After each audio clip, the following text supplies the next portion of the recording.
가축이면 이게 순서대로 되는데 선생님 쓰기는 세 개씩 세 개 갖고 그것이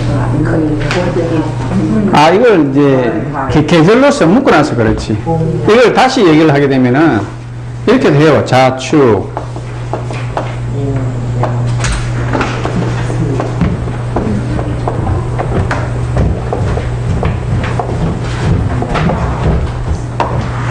다시 돌잖아요.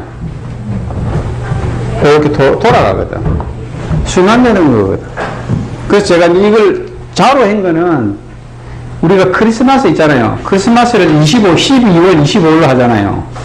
그 뜻은 뭐냐면은 예수가 탄생한 게 아니라 북반구 쪽에서 크리스마스를 동지로 본 거예요. 동지부터 해가 길어지잖아. 그래서 태양신이란 말이에요. 결국은 이 지구상의 모든 학문의 신은 태양신이에요. 태양신. 태양이 이때부터 길어진다고. 그래서 우리가 12월 24일, 12월 25일을 예수 탄생일이라는 것은 뭐냐면 태양이 길어진다고 하는 거예요. 근거가 없어요. 예수 탄신이라고 크리스마스하고. 그래서 우리가 이거를 동지부터 태양이 길어진다. 그래서 자월을 세수. 옛날에는 이때부터 한 해의 기준으로 삼았는데 명리학에서는 입춘을 한 해의 시작으로 봤다고.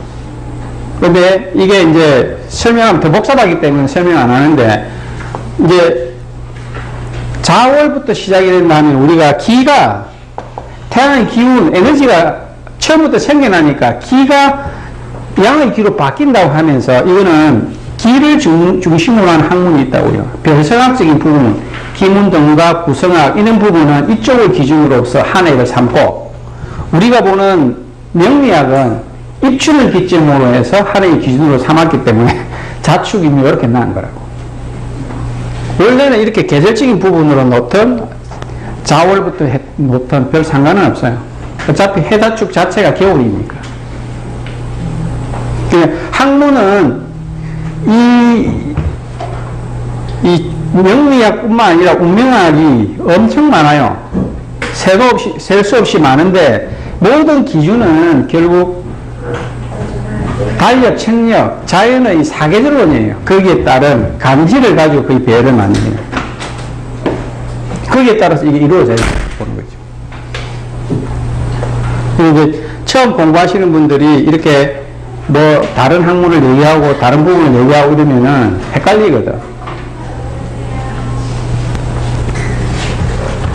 그래서 이제 제가 준 자료에는 그런 모양으로 되어 있지만은 통칭적으로 이렇게 추나추동이라 그러잖아요. 그죠? 겨울을 보고, 이거는 봄이죠. 이거는 여름이죠. 이건 가을이고. 추나추동으로 보는 거죠. 그래서 우리가 동지, 하지, 춘분, 추분 이렇게 나눠진다고 했죠. 그래서 2분 2지라고 얘기를 한 거예요. 설명을 계속 들으니까 어렴풋이 아웃라인은 대충 잡히죠. 그래서 그 구분을 두는 거예요. 그래서 제가 말씀드렸다시피 모든 일이 시작이 된다는 부분으로 했을 때는 우리가 얘기하면은 축약을 하면은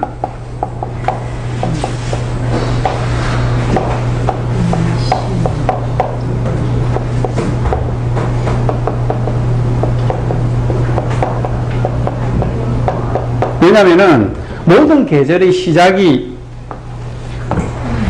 이렇게 되죠. 임신4일부터 시작이 된다고. 계절이 초입이잖아요. 그죠? 제가 24절기는 얘기했죠. 12절기, 24절기로는 얘기했죠. 그러면 요 글자 자체가 팔자에서 왔단 말이죠. 자기 팔자에서 오게 되면 보통 새로운 어떤 동기부여 요때 일어나요. 요때 일어나고, 예를 들어서 진출충리가 왔다.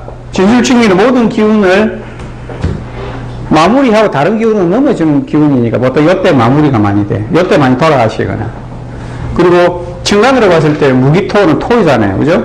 봄과 여름과 해서 가을, 겨울 넘어주는 중간의 역할이니까 보통 환절기로 보면 돼요. 이때 많이 돌아가신다고, 사람들이.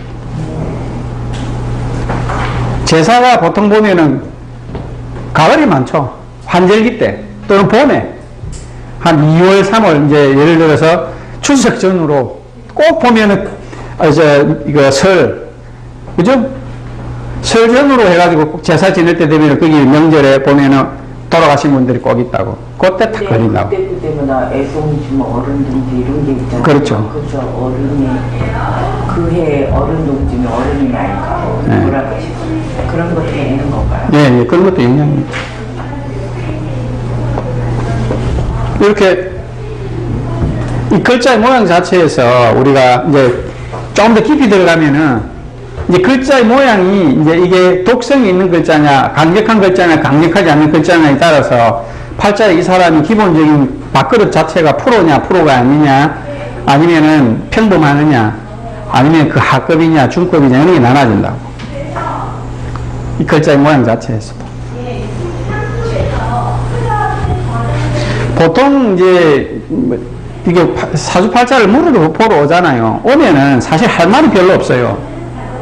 평범한 팔자들은 할 말이 없어요. 무슨 할 말이 있습니까? 할 말이 없다고.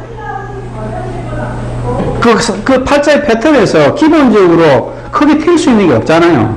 지금 내가 가지고 있는 생활 자체에서 큰 변화성이 없는데 무슨 얘기를 하냐고. 할 얘기가 별로 없다고.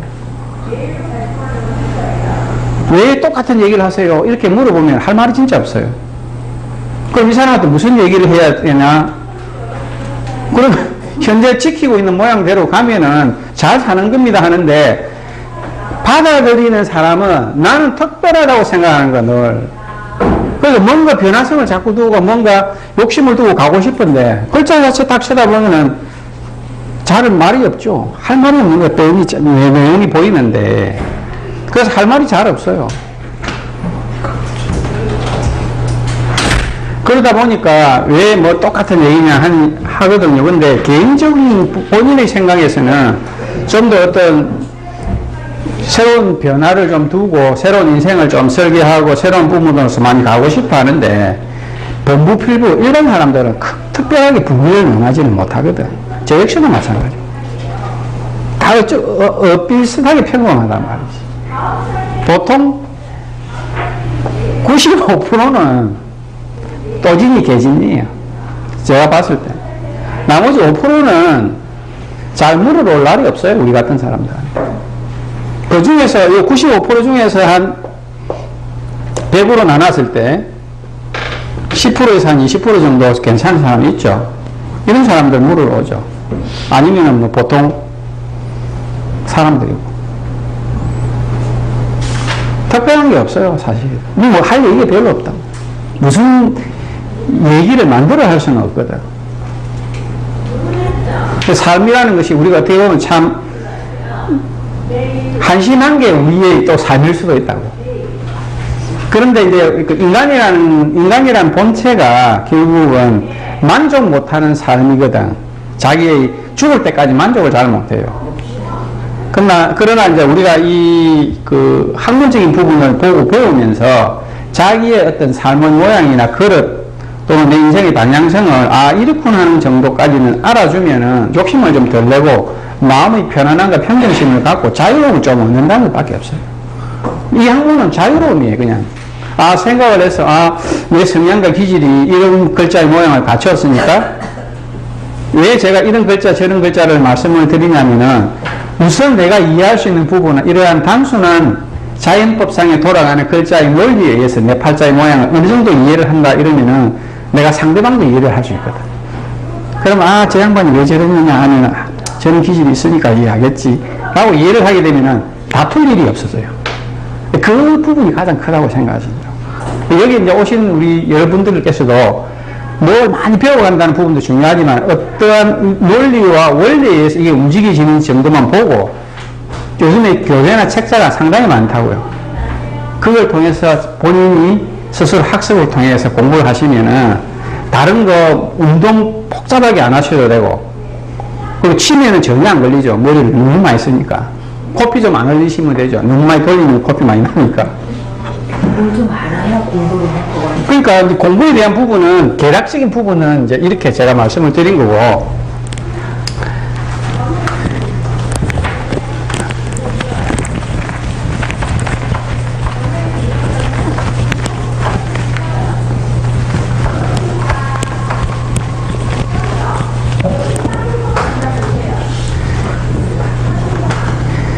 제가 이제 능력이 부족해서 그런지, 능력이 아예 없어서 그런지 모르겠지만 이해를 잘 못하시니까 제가 한 번 더 설명을 드릴게요. 제가 처음에 말씀드렸다시피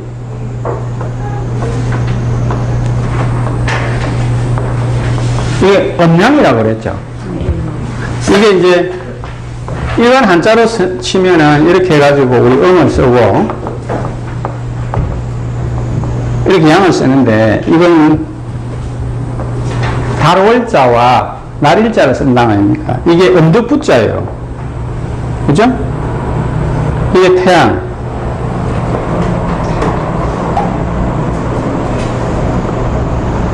달의 모양이 바뀌죠. 결국 뭐냐면 이게 음양의 논리고, 이게 밤낮의 논리라고. 밤낮. 그럼 밤낮이라고 얘기하면은 지지적으로 봤을 때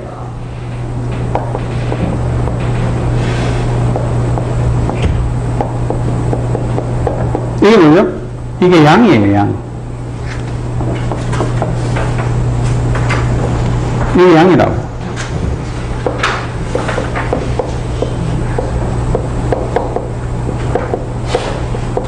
이게 밤이에요. 이게 음이라고. 그게 밤낮의 논리예요. 밤낮의 논리. 이게 밤낮의 논리라고. 그럼 청감적으로 우리가 이해를 하자면은,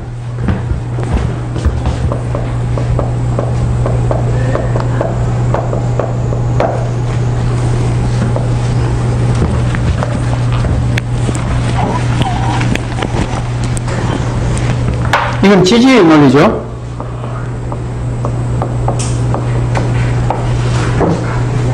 자, 이게 양이에요.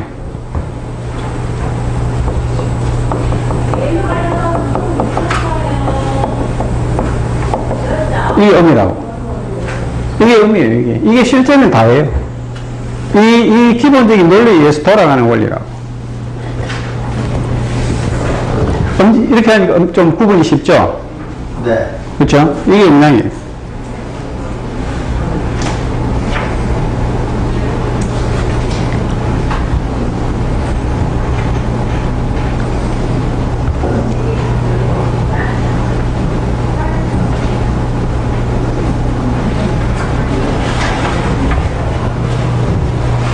그러면은 이제 여기에서 우리가 오행적인 요소가 나눠지겠죠. 오행적인 요소.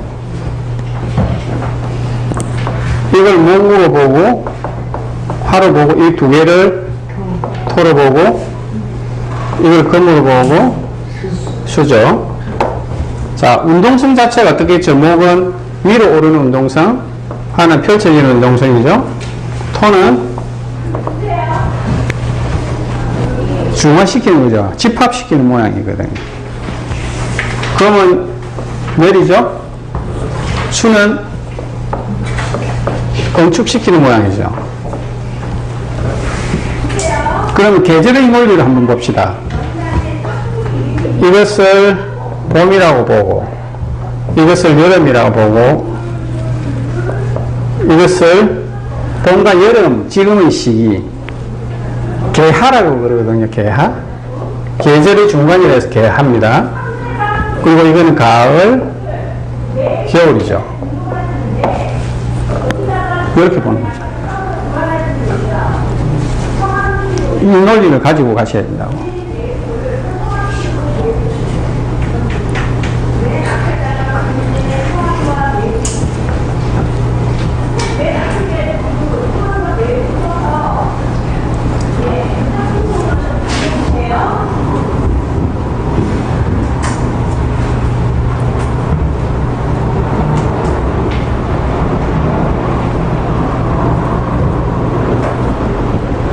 그리고 오행에 대해서 계절의 논리를 좀 다르게 보는 방법이 있어요.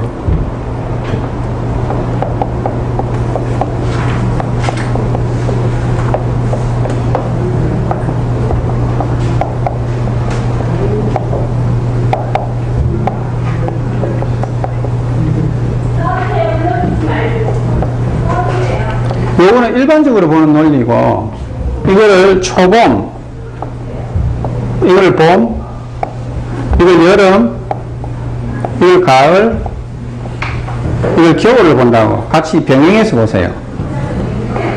이거를 이제 제가 봤을 때는 제가 말씀드린 봄, 여름, 개하, 가을, 겨울로 보는데 이렇게도 보는 방법이 있다.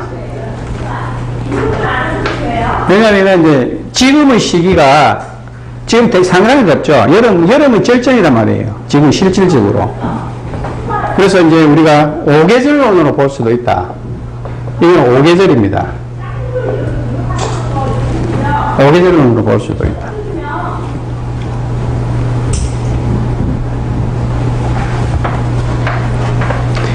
그러면은 이제 여기서 중요한 부분이 있어요. 예, 명리학에 있어서 그 가장 중요한 이론 중에 하나가 토예요, 토. 토는 천간적으로 무기토인데요. 지지에서, 이건 천간이고, 지지는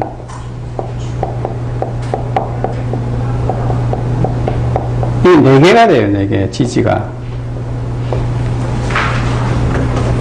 지지가 4개가 있다고. 천간과 지지에 대한 부분이 4개가 있는데 이걸 개념을 잘 잡아야 된다고. 분명히 천간은 2개가 있는데 지지는 4개가 있단 말이에요.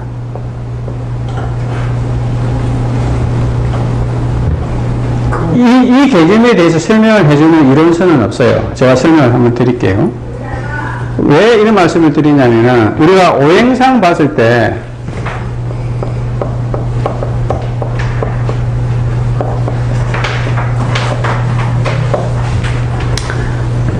목화가 이게 양이라고 하고 이걸 음이라고 하죠. 목화와 금수를 이어지는 역할을 토가 한다고.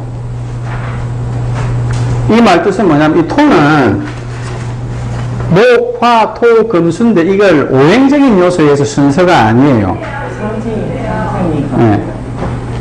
오행적인 요소에서의 토가 아니고 이 토는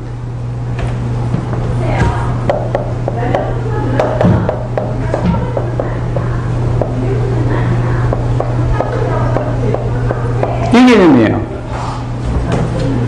중간자의 역할로서 다 연결을 시켜주는 개념이라 되어야 된다고.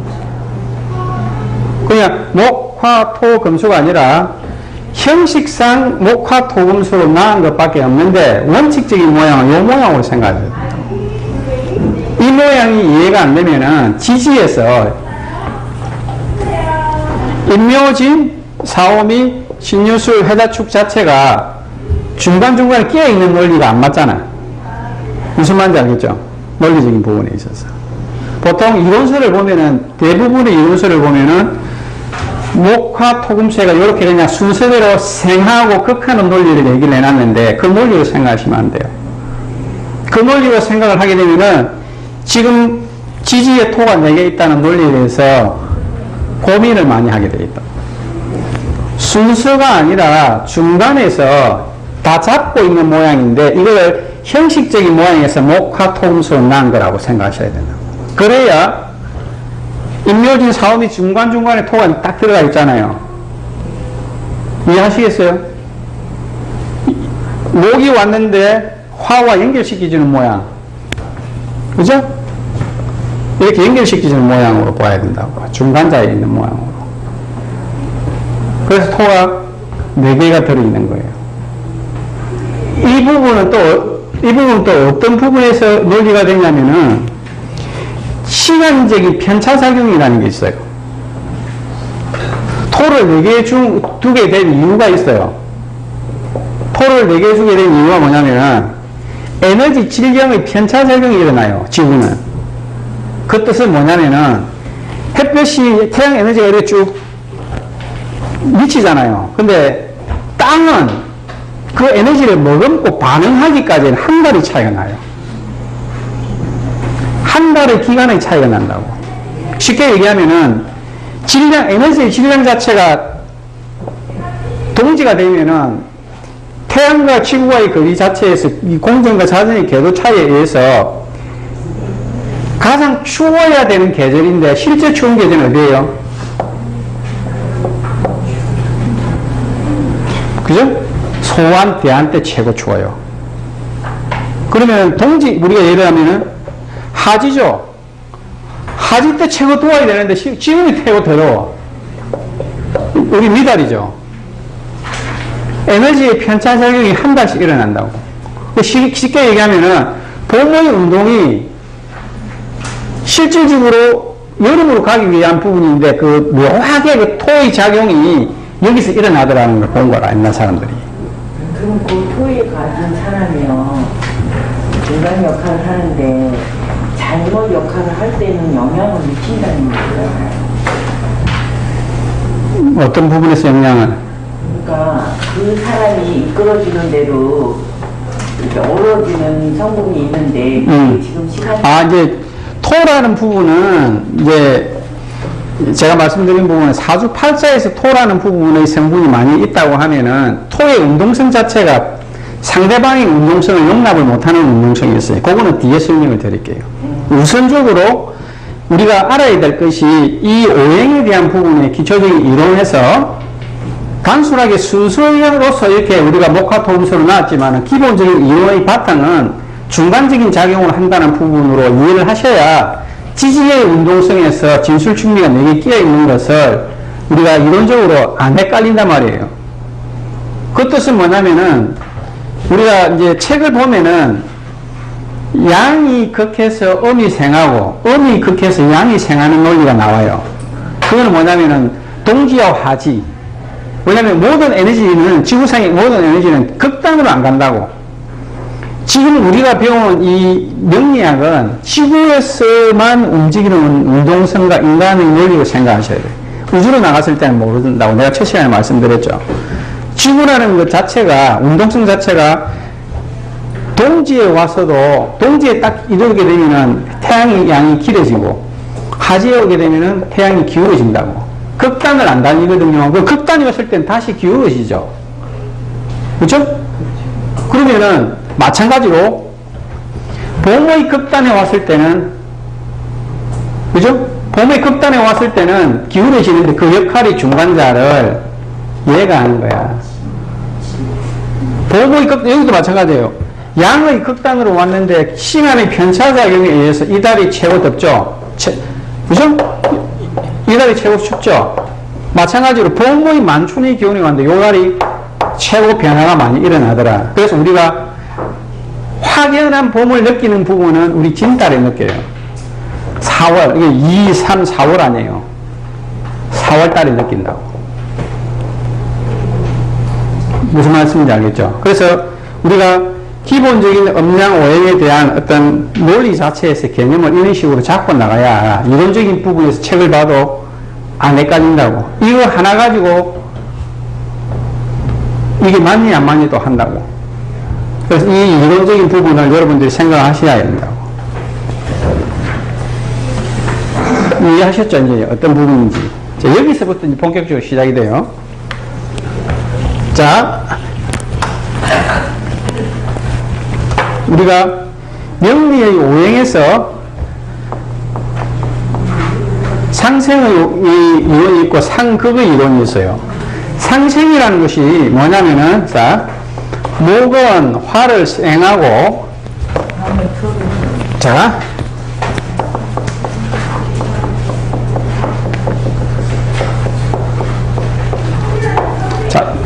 복잡하게 생각하지 마십시오. 목이 화를 생한다는 것은 어떤 의미냐면은, 아니, 그렇게 생각하면 안 돼요. 자, 목은 뭐라고 그래서 봄이라고 그랬죠. 봄은 여름으로 가야 된다고. 그게 생이란 말이에요. 봄은 여름으로 가죠. 여름은 가을로 가잖아요. 그 원리를 생각하셔야 돼요. 그 원리를. 그래서 우리 추나 추동이잖아요. 봄은 여름으로 가고, 여름은 가을로 가고, 가을은 겨울로 간다고. 그게 생의 원리예요. 생, 나아간다는 진행의 원리란 말이에요. 그래서 이거를 단순하게 목은 화를 생하고, 화는 토를 생각하고 토는 금을 생각 이렇게 생각하면은 이게 외우다가 헷갈려 버린다고. 그래서 봄이라는 것은 목이다. 목은 어차피 여름으로 가야 되니까 화가 일어난다. 이렇게 계절론적으로 설명을 하고 이해를 하면은 이게 빨리 받아들여져요. 그럼 상극이라는 것은 뭐냐면은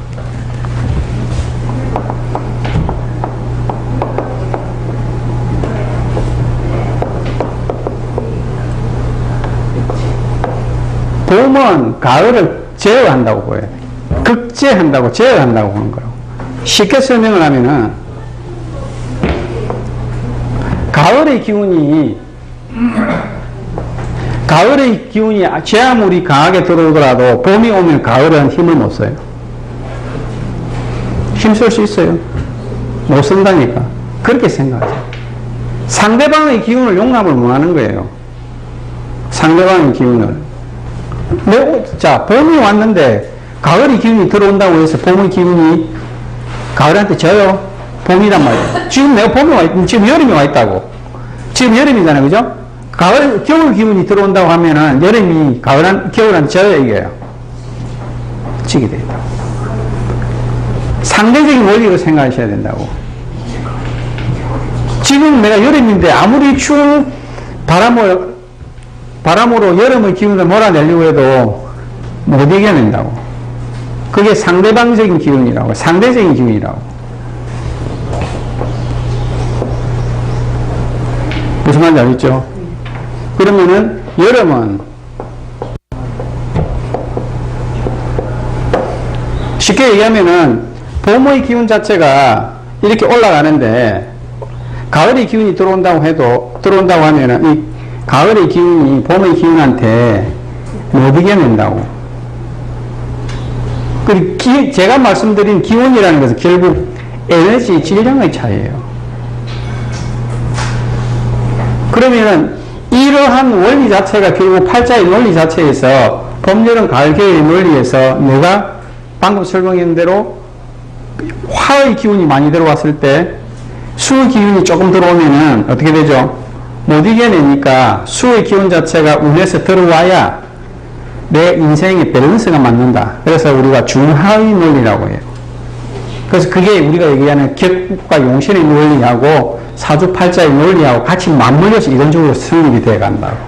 그럼 예를 들어서 팔자에서 봄의 기운이 되게 강한데 대부분을 차지하는데 가을의 기운이 들어오게 되면은 우리가 이 가을의 기운이 써야 되냐고. 가을의 기운으로 써야 되냐고. 이렇게 나올 수도 있다고. 그러면 팔자에서 가장 강한 기운으로 직업성을 써먹는 경우도 있다고. 그러니까 제가 말씀드린 이 논리 자체가 결국 직업론, 그 다음에 이 사람이 부기론, 같이 다 맞물리가 이론적으로 넘어간다. 그래서 음양의, 오행의 상생, 상경하고 제가 말씀드린 이런 계절론하고 같이 맞물린다고. 모든 이론은 여기서부터 출발해요. 그럼 이 이론에 대해서 여러분들이 어느 정도, 이건 이렇고 저건 저렇다는 부분을 감을 듣고 들어가서 보면은 이게 또 쉽게 눈에 떠여진다고. 글자의 논리라는 것은 그래요. 그래서 우리가 얘기하듯이 반대의 논리 보면은 충의 논리도 있고 형의 논리도 있고 여러 가지 논리가 있는데 결국 띄어쓰는 반드시 극이나 제의 모양으로 가야 된다고 생각하시면 됩니다.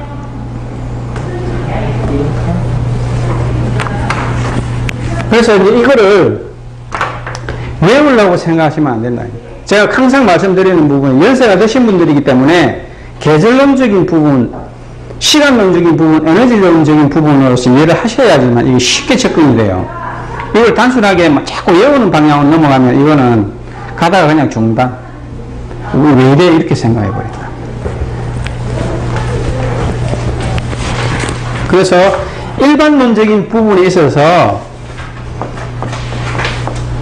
상생의 원리는 목은 화를 생하고 화는 토를 생하고 토는 금을 생하고 금은 수를 생하고 다시 수는 목을 생하고. 그리고 상극은 목은 토를 극하고 토는 수를 극하고 수는 화를 극하고, 화는 금을 극하고, 금은 목을 극하고. 그래서 목, 화, 토, 금, 수의 논리에서 한 칸 뒤는 생하는 논리, 두 칸 뒤는 극하는 논리. 생, 극, 그걸 논리로 간다.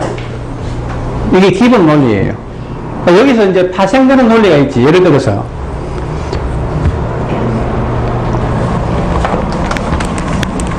그리고 두 칸씩 떨어지면 좀 넘으면은 그래도 좀 어우러질 수 있다는. 그걸 이제 설명을 드릴게요.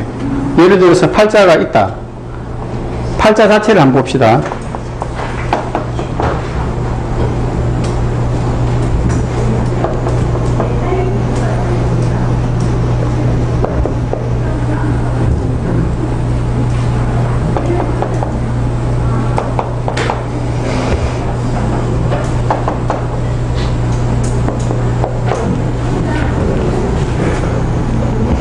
자, 여기서 보면은 팔자 자체에서 목이 3개, 예를 들어서 계절의 논리를 빼고, 이것도 목 아니에요, 그죠? 그죠? 그러면은 이 토는 박살이 나죠? 그죠?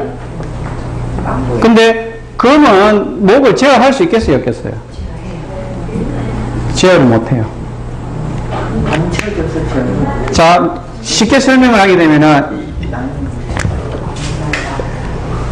엄청난 에너지를 가지고, 폭발하는 에너지를 가지고, 야, 네가 이렇게 조그마하게 건드려버리면 이게 꺾여버린다고.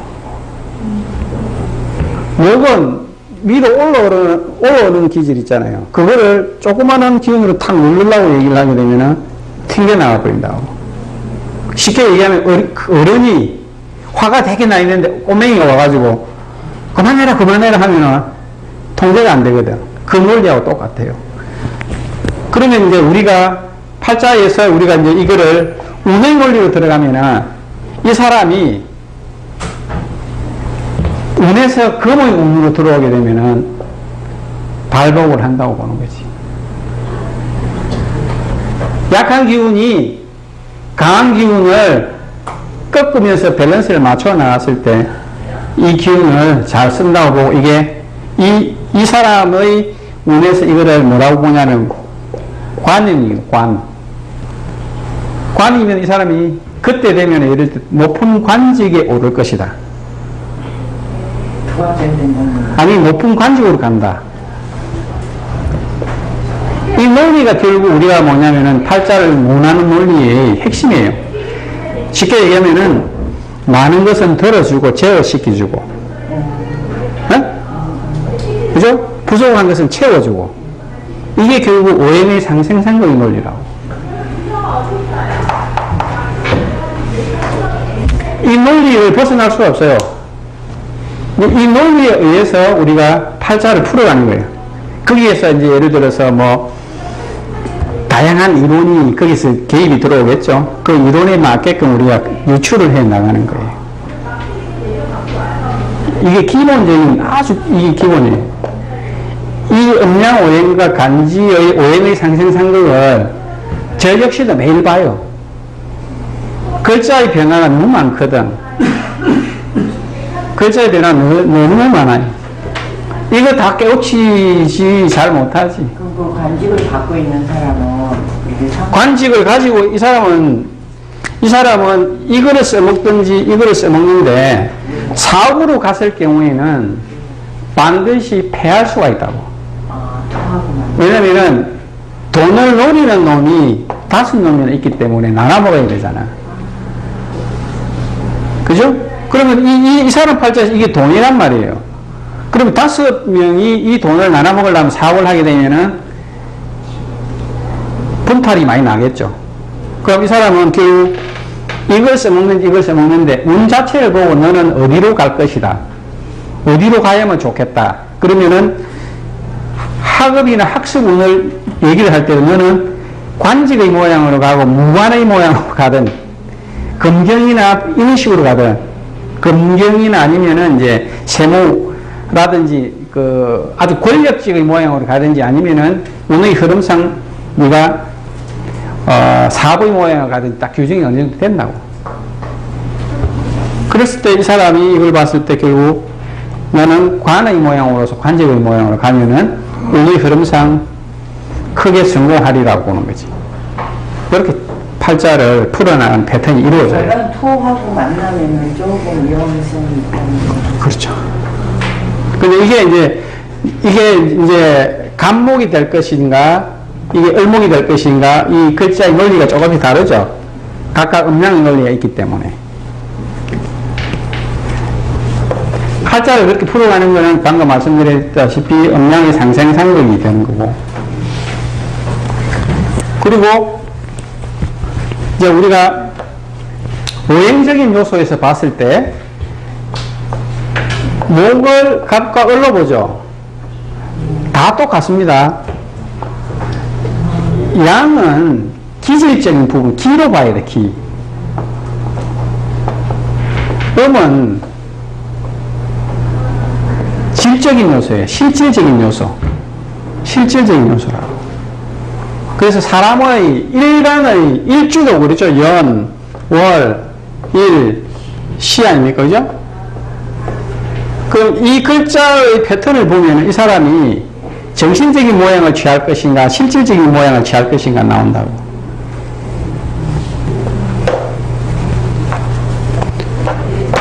아까 이분 어설죠? 개미 간지를 썼잖아요.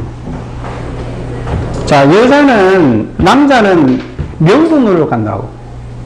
남자는 명분싸움이에요. 여자는 실리란 말이지.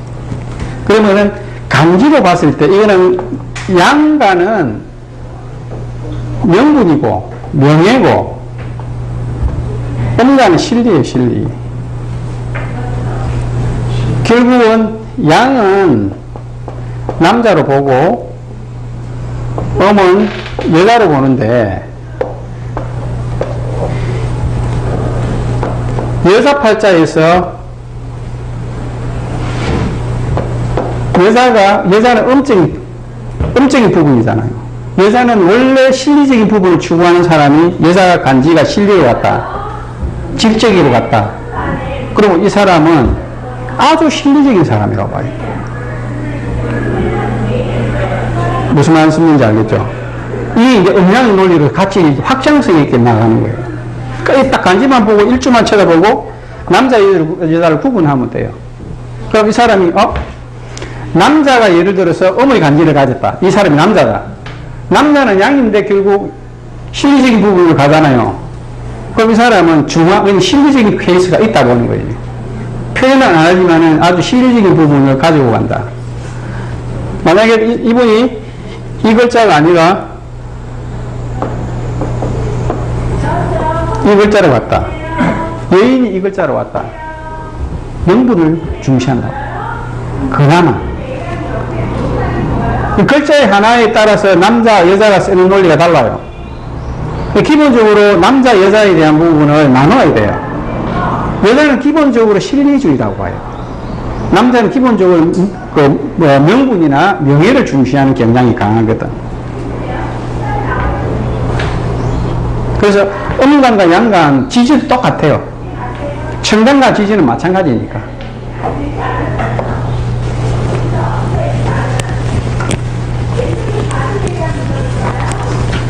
그래서 우리가 음양을 나누면 재밌는 현상이 일어나요.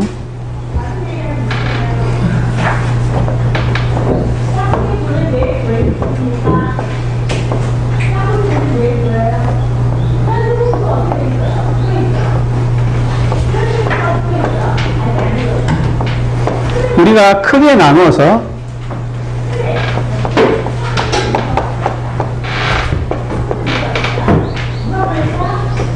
목화 금수로 나눈다고. 명리학의 이론의 삼합이라는 논리가 있어요. 목은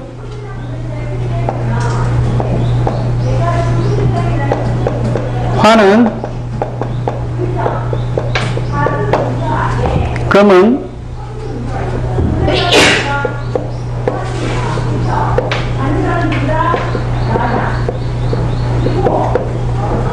자, 여기서 음양의 논리가 어떻게 나눠지냐면요.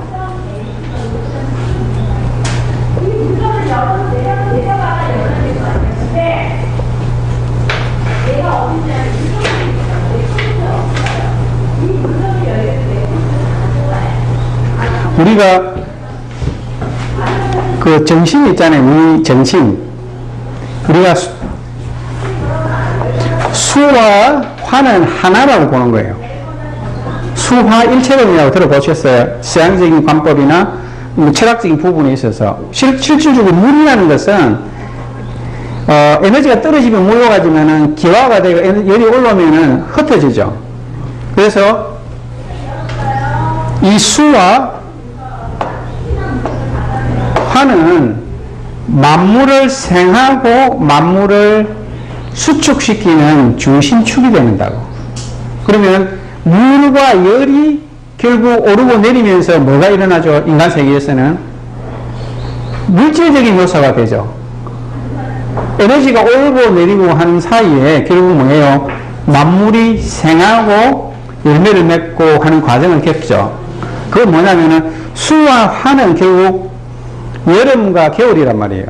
그 여름과 겨울의 중간에 뭐가 일어나죠? 봄과 가을이 있죠. 봄과 가을은 뭡니까?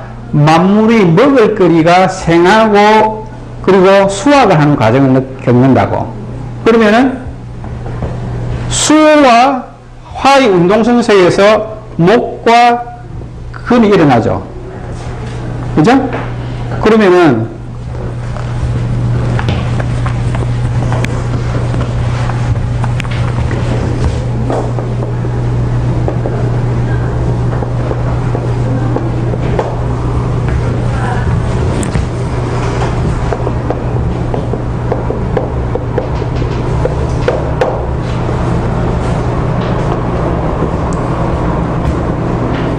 물질의 간지는 목과 금의 간지를 가진다고. 이게 음간을 가진다.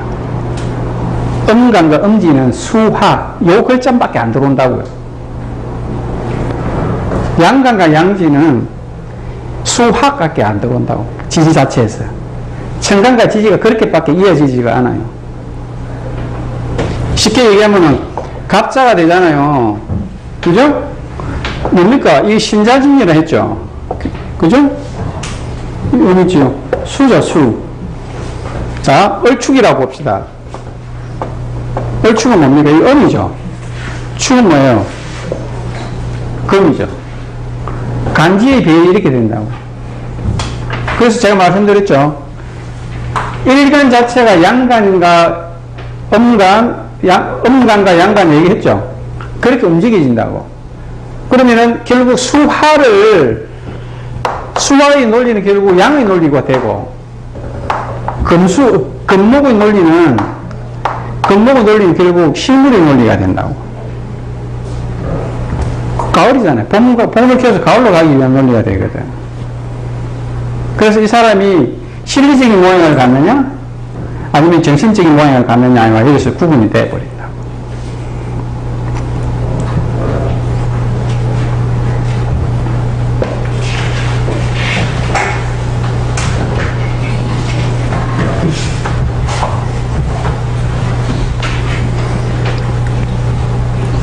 결국은 이제 이 지구상에 지금 우리가 있는 원리는 어떤 거냐면은,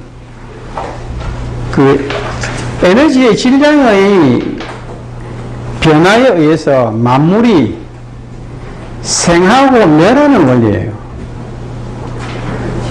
생하고 멸하잖아요. 결국 에너지가 오르고 내리고 하는 원리잖아. 거기에서 만물이 생하고 수확을 해서 먹고 사는 논리로 간다. 그러면 제가 말씀드렸듯이 금과 목의 논리는 결국 물질의 논리가 될 것이고, 수와 화의 논리는 결국 정신적인 논리가 된다고. 이 음양으로서 나눠져 버립니다. 수하고 화하고는 이렇게 하고 그러는 걸 이렇게 물로 이렇게 끌수. 그러니까 우리가 겨울이 되면 에너지가 양이 떨어지죠. 숨어 있던 게 물이 결국 에너지가 올라가면서 뭡니까? 상대적인 물질이 생물이 일어나고, 그죠? 내려가는 과정 속에서 수확을 하잖아. 그럼 그거 잘 맞는 거예요? 맞죠. 근데 우리 반대로 생각해요. 그러니까 그래서 옛날 사람들이 이제 서양적인 철학적인 관점에서는 수와 일체론이라는 게 있었잖아요. 만물의 변화는 결국 물의 변화라고 하는 거죠. 물이 오르고 내리는 건데, 근데 물이 오르고 내리는 부분은 결국 온도의 변화를 누가 일으켜주느냐? 태양이 일으켜줍니다. 그래서 그 결국은 태양론이에요. 절기도 결국 태양론이라니까.